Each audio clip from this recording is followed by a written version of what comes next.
Trooppisten merien syvyyksissä, levien ja koralliriuttojen keskellä, piilottelee harvinainen ja salaperäinen peto, pitkäsiipeinen vesikäärme. Sen hoikka ruumis kiemurtelee kasvien välissä lähes huomaamattomasti kuin elävä valonauha kirkkaassa vedessä.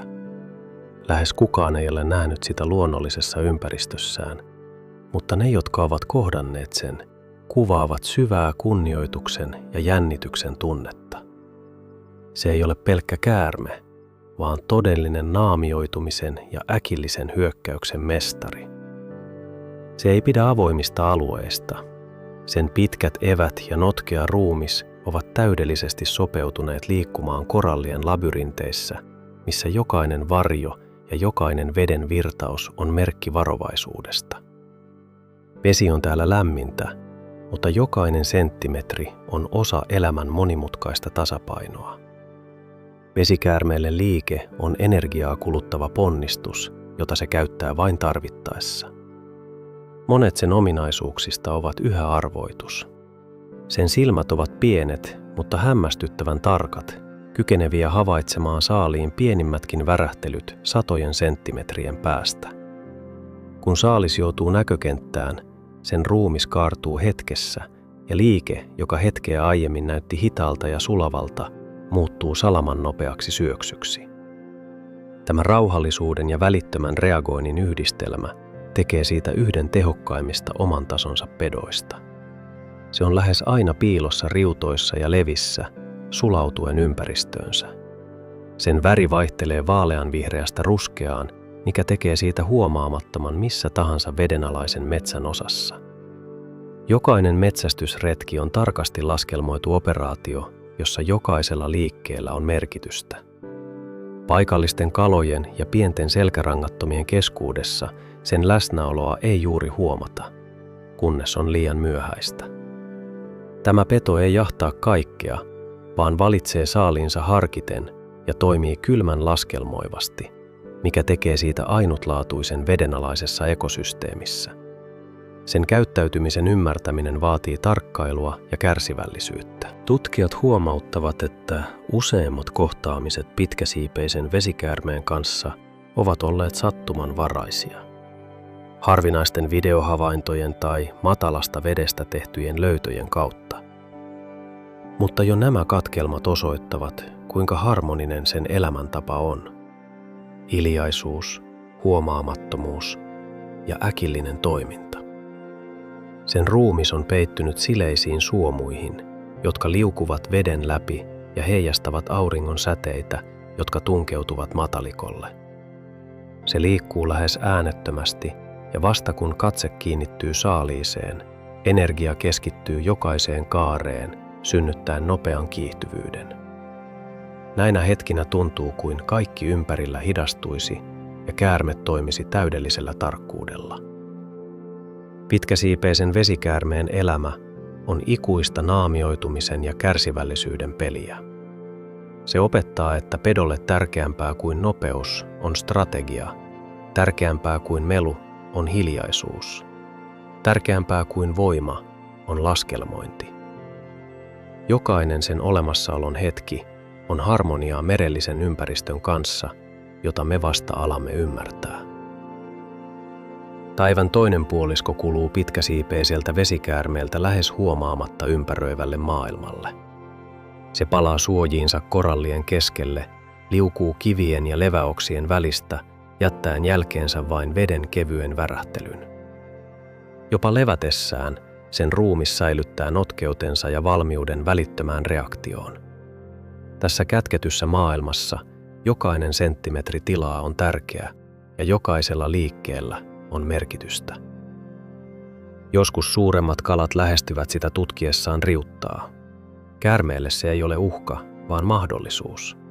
Se pysyy liikkumattomana, lähes liukenee ympäristöön, samalla kun metsästysvaisto arvioi saaliin liikettä.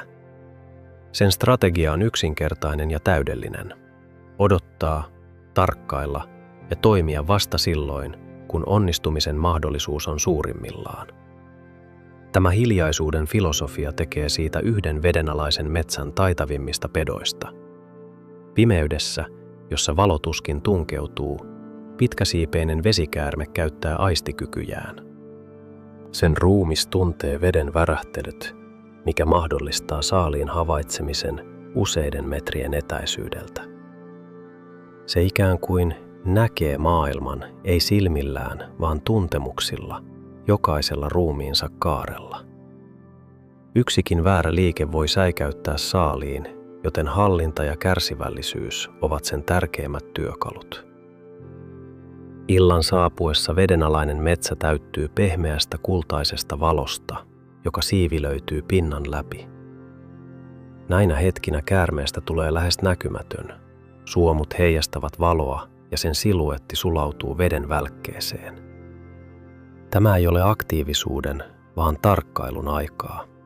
Se tutkii ympäristöä, seuraa muiden olentojen liikkeitä ja arvioi uusia riutan alueita, joista voi tulevaisuudessa tulla metsästysaluetta.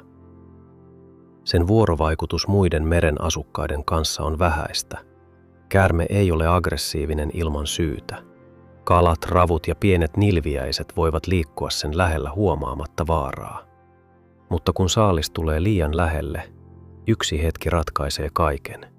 Tarkka syöksy, nopea ote ja jälleen hiljaisuus. Tämä rytmi toistuu kymmeniä kertoja yön aikana, ylläpitäen vedenalaisen maailman tasapainoa. Harvat tarkkailijat huomauttavat sen poikkeuksellisesta sulokkuudesta. Yksikään sulavaliikkeinen kala eikä yksikään rausku liiku trooppisilla riutoilla yhtä harmonisesti kuin pitkäsiipeinen vesikäärme. Sen liikkeet ovat voiman, nopeuden ja täydellisen hallinnan yhdistelmä. Jokainen hyökkäys ei ole raivonpurkaus, vaan tarkasti laskettu toimenpide, joka varmistaa sen selviytymisen. Ihmisellä, joka tarkkailee tätä olentoa kameran tai sukelluksen kautta, syntyy tunne kosketuksesta johonkin salattuun. Pitkäsiipeinen vesikäärme muistuttaa, että vedenalainen maailma kätkee lukemattomia salaisuuksia, joita olemme vasta alkamassa ymmärtää. Se elää harmoniassa veden, riuttojen ja virtausten kanssa, pysyen lähes täysin tuntemattomana useimmille ihmisille. Sen elämä on tasapainon oppitunti. Kärsivällisyys, tarkkuus, naamioituminen ja kyky toimia oikealla hetkellä. Jokainen vedenalainen hetki on täynnä merkitystä ja tarkoitusta. Jokainen ruumiin kaari palvelee selviytymistä, ja vaikka näemme vain katkelmia sen olemassaolosta, jokainen niistä avaa meille hämmästyttävän maailman, jossa kauneus ja vaara kietoutuvat täydellisyydeksi. Lopulta pitkäsiipeinen vesikäärme on muistutus siitä, että valtameri pysyy salaperäisenä, syvänä ja täynnä olentoja, jotka elävät omien lakiensa mukaan.